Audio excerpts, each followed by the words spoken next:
तो चलिए बुलेटिन की शुरुआत करते हैं बड़ी खबर के साथ। राजधानी भोपाल से बड़ी खबर सामने आ रही है। सीएम निवास पर हुई बड़ी बैठक।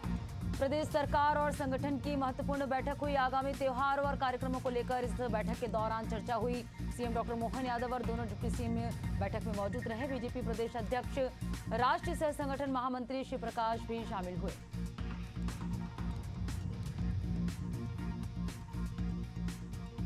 बड़ी खबर आपको बता रहे हैं, सीएम निवास पर आज बड़ी बैठक हुई है। प्रदेश सरकार और संगठन की महत्वपूर्ण बैठक आज सीएम निवास में हुई। आगामी त्योहार कार्यक्रमों को लेकर इस बैठक के दौरान चर्चा की गई। सीएम डॉक्टर मोहन यादव और दोनों डिप्टी सीएम इस बैठक में मौजूद रहे।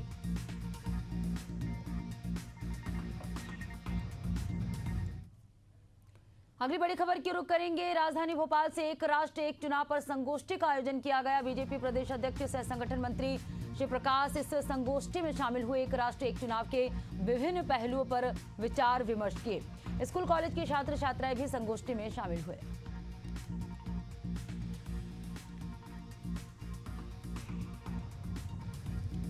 बड़ी खबर आपको बता रहे हैं राजधानी भोपाल से, जहां एक राष्ट्र एक चुनाव पर संगोष्ठी का आयोजन किया गया। बीजेपी प्रदेश अध्यक्ष सह संगठन मंत्री श्री प्रकाश इस संगोष्ठी में शामिल हुए। एक राष्ट्र एक चुनाव के विभिन्न पहलुओं पर विचार विमर्श किया गया। स्कूल कॉलेज के छात्र छात्राएं भी संगोष्ठी में शामिल हुए। और चलिए बात करेंगे अगली खबर की। छत्तीसगढ़ के गृह मंत्री विजय शर्मा ने बड़ा बयान दिया है। गृह मंत्री ने साफ कहा है कि यदि नक्सली सचमुच बातचीत चाहते हैं तो उन्हें सबसे पहले आम लोगों की हत्या बंद करनी होगी और जंगलों में प्लांट किए गए आईईडी हटाने होंगे। इधर छत्तीसगढ़ शराब घोटाले पर भी गृह मंत्री विजय शर्मा ने बड़ा हमला बोला है।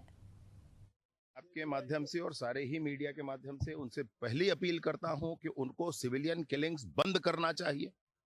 कल परसों भी किया और उसके पहले भी किया। उनको आईडी हटा लिया ये कहना चाहिए। और अगर सब कुछ मिलकर तैयार है तो कोई बात हो सकती है। पहले ये तो करें भाई।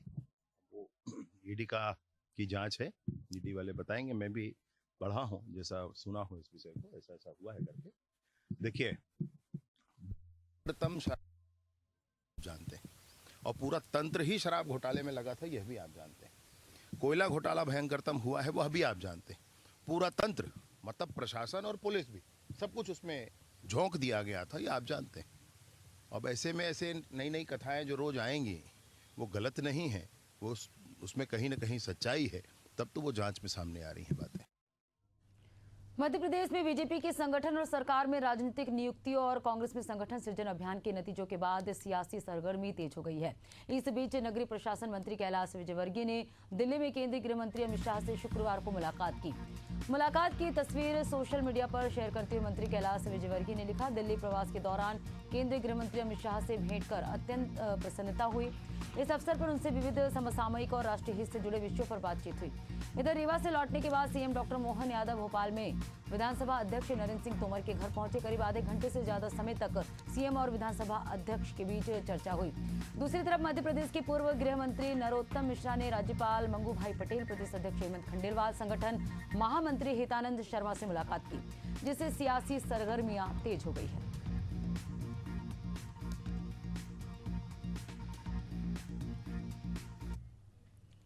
उत्तराखंड में मुख्यमंत्री पुष्कर सिंह धामी ने एशियाई कैडेट कप तलवारबाजी प्रतियोगिता का उद्घाटन किया। ये प्रतियोगिता हल्द्वानी के अंतर्राष्ट्रीय स्टेडियम में 22 सितंबर तक चलेगी।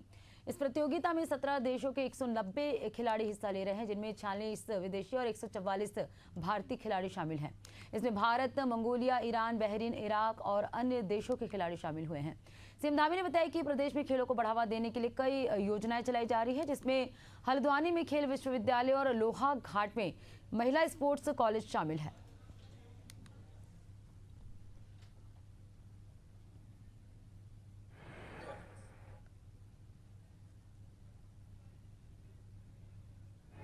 हमारे राज्य के अंदर खेल प्रतिभाओं को और खेल स्थान जो हमारे बने हुए हैं, अच्छा इंफ्रास्ट्रक्चर जो हमारा बना हुआ है, उन सभी को कहीं ना कहीं इससे प्रोत्साहन मिलेगा, आगे बढ़ने का अवसर मिलेगा। और इस प्रकार की प्रतियोगिताओं से हमारे स्थानीय खिलाड़ियों को राज्य के अंदर आगे बढ़ने के अवसर भी मिलते हैं और उनके अंदर एक प्रेरणा भी मिलती है। और हल्द्वानी में एशियन फेंसिंग का एक कप होना निश्चित रूप से यहाँ के सभी हमारे कारोबारियों को, होटल व्यवसायियों को, पर्यटन के क्षेत्र में काम करने वालों को, व्यापार वालों को, सभी प्रकार से उनके लिए भी एक बहुत बड़ा रोजगार का और उनके व्यापार का बड़ा माध्यम बनेगा। हमारा प्रयास होगा कि आने वाले समय में यहाँ पर अन्य प्रतियोगिताएं भी यहाँ आयोजित हों। मैं श्री राजीव मेहता जी को, जो हमारे खेल फेंसिंग एसोसिएशन के महासचिव हैं, उनको इसके लिए मैं बहुत धन्यवाद करता हूँ कि यहाँ पर उन्होंने मध्य प्रदेश में कांग्रेस में संगठन सृजन अभियान के नतीजों के बाद सियासी सरगर्मी तेज हो गई है। पार्टी के असंतुष्ट नेता लगातार दिल्ली दरबार में हाजिरी लगा रहे हैं। असंतुष्ट नेताओं ने पार्टी के शीर्ष नेतृत्व से मुलाकात शुरू की है। इसी कड़ी में भोपाल के दावेदार मोनू सक्सेना ने राष्ट्रीय अध्यक्ष मल्लिकार्जुन खड़गे से दिल्ली में मुलाकात की है। उन्होंने मध्य प्रदेश कांग्रेस में संगठन सृजन को लेकर शिकायत की है। बता दें कि मध्य प्रदेश में करीब 12 जगह पर जिला अध्यक्ष नियुक्त होकर लेकर विवाद चल रहा है।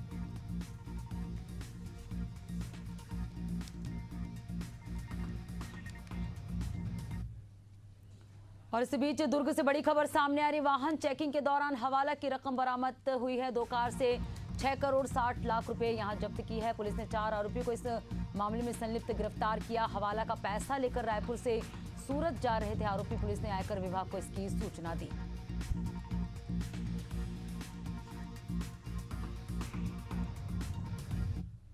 आज सुबह सूचना मिली थी, 2 वाहन है जो महाराष्ट्र पासिंग है, उनमें कुछ संदिग्ध सामान रखा गया है। पुलिस टीम ने इंटरसेप्ट किया था कुमारी टोल प्लाजा के पास से, और उन गाड़ियों में लगभग 6 करोड़ 60 लाख के आसपास की रकम थी, और उसकी सूचना अग्रिम कार्रवाई हेतु आयकर विभाग को दे दी गई है। वाहन में 4 लोग सवार थे और इनकम टैक्स विभाग को सूचना दे दी गई। आगे पूछताछ करके जो समुचित कार्रवाई है उनके द्वारा की जाएगी। हजारीबाग जिले के गिधानिया गांव से दिल दहला देने वाली घटना सामने आई है, जहां बुनियादी सुविधाओं की कमी के कारण सांप के डसने से एक युवक की मौत हो गई है।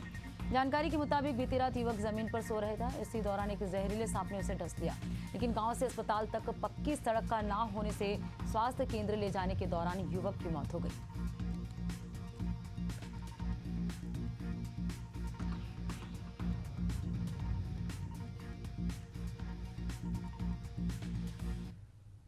खबर धमतरी जिले के रानी गांव से, जहां तालाब में नहाने गए युवक की डूबने से मौत हो गई। युवक के डूबने की सूचना मिलने पर बड़ी संख्या में ग्रामीण जमा हो गए। तत्काल जाल डालकर युवक को खोजने की कोशिश की गई, लेकिन कोई अता पता नहीं चला।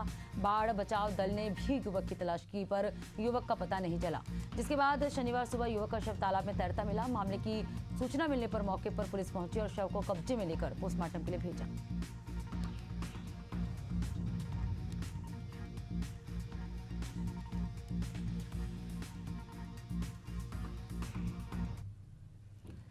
प्रधानमंत्री नरेंद्र मोदी के जन्मदिन को भाजपा सेवा पखवाड़े के तहत मना रही है। इसी बीच मंदसौर जिले के बालागुड़ा गांव में आयोजित कार्यक्रम में मादक पदार्थ के तस्करी मामले में फरार चल रहा आरोपी सार्वजनिक रूप से सांसद समेत अन्य नेताओं के साथ शिरकत करते नजर आया। इसका वीडियो भी सोशल मीडिया पर वायरल हो रहा है। मामले ने जब तूल पकड़ा तो पुलिस अधिकारी और नेता अब अपने अपने तरीके से सफाई देते नजर आ रहे हैं।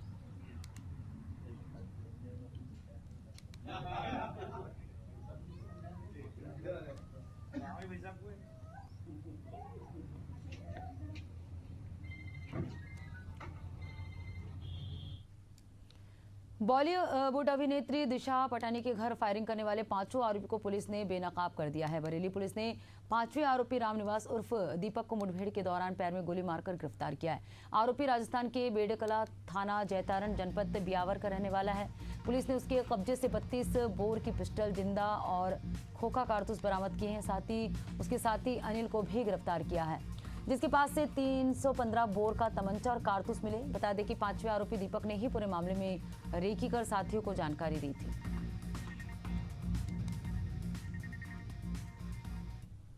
बारह सितंबर को रिटायर्ड सीओ श्री जगदीश पाटनी के घर पर हुई फायरिंग की घटना के अनावरण एवं अपराधियों के विरुद्ध एग्जम्पलरी कार्रवाई के लिए अलग अलग टीमें गठित की गई थी। इस घटना को कारित करने वाले 2 मुख्य शूटर रविंदर और अरुण परसों UP STF, Uttar Pradesh police व दिल्ली व हरियाणा की टीमों के साथ पुलिस मुठभेड़ के दौरान घायल हुए थे, जिनकी मृत्यु हो गई थी। घटना में शामिल 2 अन्य बदमाश विजय और नकुल को दिल्ली पुलिस द्वारा गिरफ्तार किए जाने की पुष्टि हुई है।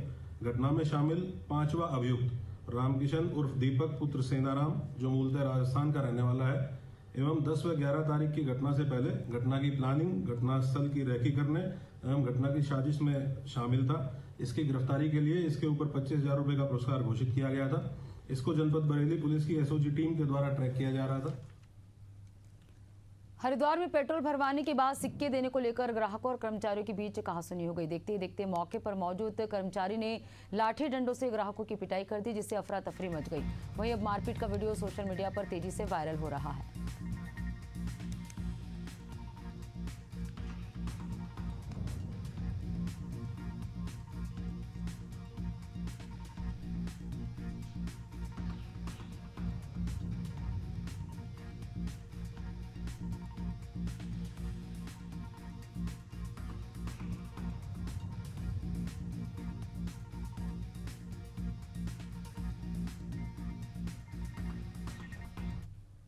राजधानी रायपुर से बड़ी खबर सामने आ रही है। कांग्रेस प्रदेश अध्यक्ष दीपक बैज का बयान सामने आया। छत्तीसगढ़ में चुनाव आयोग एसआईआर करने जा रही है। एसआईआर करने से पहले चुनाव आयोग को सभी राजनीतिक दलों को बुलाना चाहिए। एसआईआर किस आधार पर हो रहा है बताना चाहिए। किसका नाम जोड़ना है, किसका काटना है, इस पर भी बात होनी चाहिए।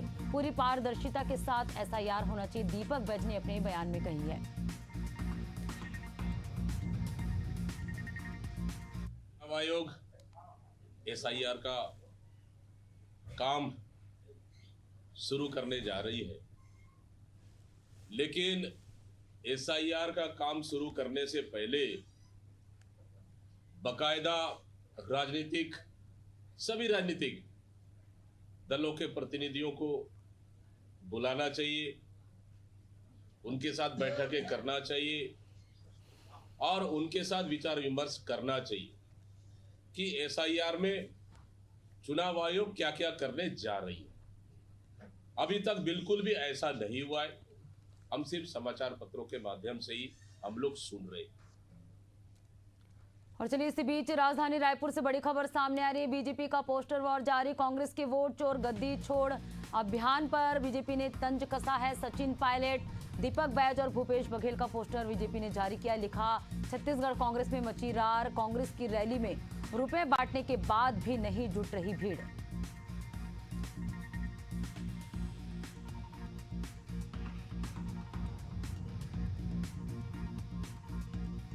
तो बीजेपी का पोस्टर वॉर जारी है। कांग्रेस की वोट चोर गद्दी छोड़ अभियान पर बीजेपी ने तंज कसा है।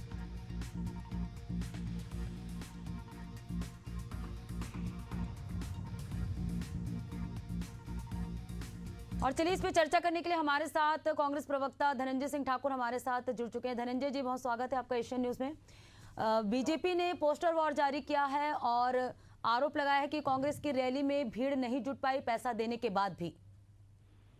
देखिए, अगर भारतीय जनता पार्टी ऐसा आरोप लगा रही तो मतलब साफ है कि भारतीय जनता पार्टी के नेता हमारे रैली में शामिल थे, इसलिए उनको इस प्रकार से बातें बोलना पड़ रहा है। और स्पष्ट हो गया कि कांग्रेस पार्टी ने जो वोट चोर गद्दी छोड़ अभियान चलाया है उसके समर्थन में भाजपा कार्यकर्ता नेता भी जुटे हुए थे। और भारतीय जनता पार्टी को ये बताना चाहिए कि नरेंद्र मोदी के नेतृत्व में जो सरकार चल रही है वो चोरी से बनी हुई है। और वोट चोरी पर हम जब बात कर रहे हैं तो पीड़ा चोरों को हो रही है। स्वाभाविक बात है, चोर लोग को पीड़ा होगी, इसलिए वो पोस्टर भी जारी करेंगे, कार्टून भी जारी करेंगे, निर्वाचन आयोग का बचाव भी करेंगे, क्योंकि चोर को तो अपनी चोरी छुपानी है ना। धनंजय जी, आप मानते हैं कि बीजेपी ने जो पोस्टर वार जारी किया कहीं ना कहीं असली मुद्दे से ध्यान भटकाने की कोशिश कर रही है? निश्चित तौर पर भाई, चोर जो होते हैं ना, वो जनता का ध्यान भटकाने के लिए नाना प्रकार के अपने आप को नौटंकी करते हैं और वही काम भारतीय जनता पार्टी कर रही है। भाई, बात निर्वाचन आयोग पर हो रही है तो पीड़ा चोरों को हो रही है और निर्वाचन आयोग के प्रवक्ता बनकर बैठे हुए हैं। स्पष्ट हो गया है कि जो वोट चोरी का जो आरोप कांग्रेस पार्टी ने लगाया है, इससे चोरों को पीड़ा हो रही है, ये स्पष्ट है। बिल्कुल बने रहेगा धनंजय जी, आपसे और भी चर्चा करेंगे। और हमारे साथ चर्चा करने के लिए राजीव चक्रवर्ती जी भी बीजेपी प्रवक्ता जुड़ चुके हैं। राजीव जी, जैसे कि अभी वोट चोर गद्दी छोड़ अभियान कांग्रेस ने चलाया है अभियान, तो बीजेपी ने पोस्टर वॉर के तहत जो उन्हें घेरने की कोशिश कर रही है और कहीं ना कहीं पैसे देने का आरोप लगा रही है। रैली में मची रार और जैसे कि भूपेश बघेल, सचिन पायलट और दीपक बैज की तस्वीरें के माध्यम से किस आधार पर जो है बीजेपी जो है कांग्रेस पर ये आरोप लगा रही है? देखिए, कांग्रेस के पास अभी कोई मुद्दा नहीं है और देश जिस प्रकार से चौथी बड़ी अर्थव्यवस्था की ओर बढ़ रहा है, देश में संसाधन बढ़ रहे हैं, देश की विकास बढ़ रही है और अमेरिका से विवाद के बावजूद भी एक बड़ी अर्थव्यवस्था की ओर अन्य देशों से कर रहे हैं। तो कांग्रेस पार्टी अपने राजनीतिक मुद्दे तलाशने की, अपनी राजनीतिक जमीन तलाशने के लिए लोगों को पैसे देकर अपने रैलियों में बुला रही है। और जिस प्रकार से अभी हमने कहा है कि छत्तीसगढ़ में भी चुनावी जो प्रक्रिया होती है SCR का हम इसका क्रियान्वयन करेंगे। जो लोग यहाँ पर नहीं है, यहाँ के निवासी नहीं है, जिनको वोट देने का अधिकार नहीं है, जो मृत हो चुके हैं, तो उसको भी हम वोटिंग लिस्ट से बाहर करेंगे और जो नवोदित मतदाता है उसे जोड़ेंगे। तो इस सारी प्रक्रिया में हम लगे हुए हैं, देश और राष्ट्र के विकास के लिए, राज्य के विकास के लिए लगे हुए हैं। इस बीच कांग्रेस जो कृत्य कर रही है उस आपके सामने है, जनता जनार्दन के सामने है। धनंजय जी, जैसे कि राजीव जी कह रहे हैं कि कांग्रेस जो ये कर रही है वो जनता के सामने है। बिल्कुल जनता के सामने है। आज तो घर घर में चर्चा हो रही है कि भारतीय जनता पार्टी ने सत्ता हासिल करने के लिए कैसे उनके घर में दूसरे लोगों का नाम जुड़वा दिया है। फिर चर्चा का विषय है ना। एक एक घर में 10 बाई 10 के कमरे में 4-4 हजार लोगों का नाम जोड़ दिया है। मोदी जी के दबाव में भारत निर्वाचन आयोग ने वोट में चोरी किया गया है, हेरा फेरी किया गया है। और जब कांग्रेस पार्टी वोट चोरी की बात करती है तो भाजपा को पीड़ा होता है। इसे साबित हो जाता है, प्रमाणित होता है कि चोर लोग को ही पीड़ा होगी ना, अच्छे आदमी को पीड़ा नहीं होगी। और वो पीड़ा की करी भारतीय जनता पार्टी में। राजीव जी क्या कहेंगे? धनंजय जी कह रहे हैं। जी देखिए, रायपुर में भी, गाजीनगर में हमने भी पकड़ा था। एक घर से एक कमरे के घर से 123 लोगों का नाम था जो मौधा माचा में थे, अल्पसंख्यक परिवार था। लेकिन जो धनंजय जी बोल रहे एक परिवार से 4000 लोगों का नाम, तो कांग्रेस के भी जो ब्लॉक लेवल एजेंट होते हैं वो क्या कर रहे थे? हमने तो पकड़ा और उनको नाम हटवा दिया। तो ये कोरी बकवास है कि चुनाव की चोरी होती है। हाँ, बूथ कैप्चरिंग कांग्रेस के समय होता था बिहार में, ये बूथ कैप्चर लोगों ने खुद कहा है। लेकिन इस प्रकार से कोरी लफाजी करना, राजनीतिक बयानबाजी देना, कांग्रेस की जमीन छत्तीसगढ़ में नहीं है, पूरे भारतवर्ष में नहीं है। कांग्रेस को अपना संगठन मजबूत करना चाहिए, आत्मावलोकन करना चाहिए कि किन मुद्दों को लेकर वो जनता के पास जाए। चुनाव हारने के बाद ये लफाजी करना कि वोट चोरी हो गई है और संविधान खतरे में है, लोकतंत्र खतरे में है, ये एक शिगुफा है, राजनीतिक शिगुफा है, उसके अलावा कुछ भी नहीं है। धनंजय जी, राजीव जी का कहना है कि कांग्रेस वोट चोर गद्दी छोड़ अभियान के तहत सिर्फ लफाजी कर रही है। हाँ, भाजपा के प्रवक्ता ने बात कहा है कि बीएलओ क्या कर रहे थे। तो मैं इसे पूछता हूँ, राजेश मूणत, उनकी धर्म पत्नी, उनके परिजनों का नाम 2 विधानसभा में भाजपा के किस बीएलओ ने जुड़वाया है? संपत अग्रवाल और उनके परिजनों का नाम भाजपा के किस बीएलओ ने जुड़वाया है? इसको जवाब देना चाहिए। 2 विधानसभा में राजेश मूणत जी उनके परिजन के मतदाता हैं, 2 विधानसभा में संपत अग्रवाल उनके परिजन मतदाता हैं। यही तो चोरी है। बताए ना, इनका नाम किसे जुड़वाया? कौन भाजपा का बीएलओ है जिसे जुड़वाया है? इसका नाम बताना चाहिए इनको। और लगातार हम कह रहे हैं, खुद कह रहे हैं कि बिरगांव में उनके कार्यस्थल पर भी रहता है। चोरी करना इनका काम है। मतदाता में चोरी, पहले राम मंदिर में चंदा में चोरी, फिर लोगों के रोजगार में चोरी, लोगों के घर में टैक्स लगाकर चोरी। तो चोरी करना इनका काम है। वोट में चोरी कर रहे हैं। छत्तीसगढ़ में रेत चोरी हो रहा है, सरकारी खजाने में चोरी हो रहा है। 5 रुपए के माल को 50 में खरीद रहे हैं। यहाँ पे बिजली के सब्सिडी में चोरी कर लिया गया है। आम जनता महंगाई से परेशान है। यहाँ पे गरीबों को मिलने वाले जो 30% छूट की सब्सिडी थी उसमें चोरी कर लिया गया है। बच्चों के पुस्तक कापी में चोरी कर लिया गया है। तो चोरी करने में इनका मूल काम है। आप क्यों नहीं जाते हाई कोर्ट में इसका संज्ञान लेकर? आप क्यों नहीं सार्वजनिक मंचों पर जा रहे हैं? आपकी सरकार नहीं, सरकार में पुलिस हाई कोर्ट का दरवाजा खुला है, RTI का दरवाजा खुला है, तमाम दरवाजे खुले हैं, लोकतंत्र के तमाम प्लेटफॉर्म खड़े हैं। राजीव जी, कांग्रेस का सीधे तौर पर कहना है कि जो जनहित के मुद्दे हैं उसको जनता को भटकाने का प्रयास यहाँ पर जो है बीजेपी करने की कोशिश कर रही है, ये पॉलिटिक्स कर रही है पोस्टर वार के माध्यम से। बिल्कुल, हम पोस्टर वार के माध्यम से जनता को दिखाना चाहते हैं कि कांग्रेस की जमीन खसक गई है, कांग्रेस के पास कोई मुद्दा नहीं है और इसीलिए वो अनर्गल प्रलाप कर रही है। उस कांग्रेस के पास जो मुद्दे हैं उन मुद्दे को लेकर जन आंदोलन खड़ा करना चाहिए, उनको अपने संगठन के विस्तार करना चाहिए। बिहार में वो लालू के सहयोगी बनकर उनके पीछे घूम रहे हैं। वो तमिलनाडु में डीएमके के पीछे घूम रहे, पश्चिम बंगाल में तृणमूल के पीछे घूम रहे। कांग्रेस को अपनी जमीन तलाशनी करनी चाहिए, अपने संगठन को बढ़ाना चाहिए। ये बहुत हास्यास्पद है, एक अदृश्य घोटाला का नाम लेते हैं जो कुछ है ही नहीं। तो ये दिखता है कि कांग्रेस विवेक शून्य हो गई, कांग्रेस के पास कोई राजनीतिक मुद्दा नहीं है और कांग्रेस हताश और निराश है। धनंजय जी, जैसे कि राजीव जी का कहना है कि कांग्रेस के पास कोई मुद्दा नहीं है, इसलिए वोट चोर गद्दी छोड़ जैसे अभियान को सामने लेकर आ रही है। वोट चोर गद्दी छोड़ इस देश के लोकतंत्र को बचाने का अभियान है और चोरों को भगाने का अभियान है।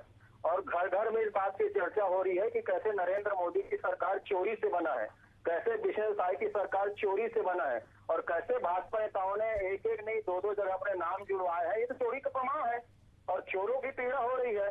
छत्तीसगढ़ में कहा ना, मैं गरीब जनता को कांग्रेस सरकार में सब्सिडी मिलता था बिजली बिल में, उसको चोरी कर लिया गया है, सब्सिडी चोरी कर लिया गया है।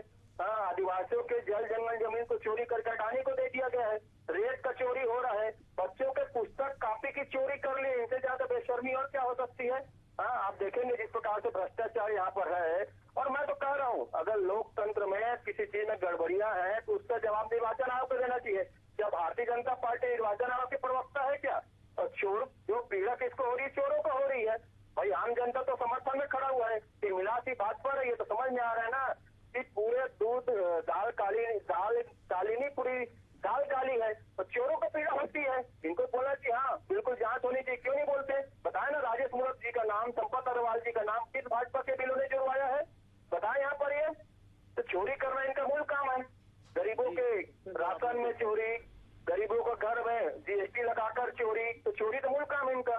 सरकारी संपत्तियों में कमीशन काटे संपत्ति को बेच के चोरी करा रहे हैं, तो चोरी इनका मूल काम है। छत्तीसगढ़ सिविल सेवा की परीक्षा में चोरी किसने की और चोर भी आज जेल में है। शराब घोटाला किसने किया, रेत घोटाला किसने किया, सारे तमाम आरोपी आज जेल के अंदर है। तो देखिए, आज मुद्दे पे बात होनी चाहिए। आज का मुद्दा क्या है? आज अगर आप कहते हैं कि राजेश मूरत जी का नाम 2 जगह है। जी बिल्कुल राजीव जी, धनंजय जी, आरोप प्रत्यारोप का दौर तो चलता रहेगा। आप दोनों का बहुत बहुत शुक्रिया हमारे साथ जुड़ने के लिए।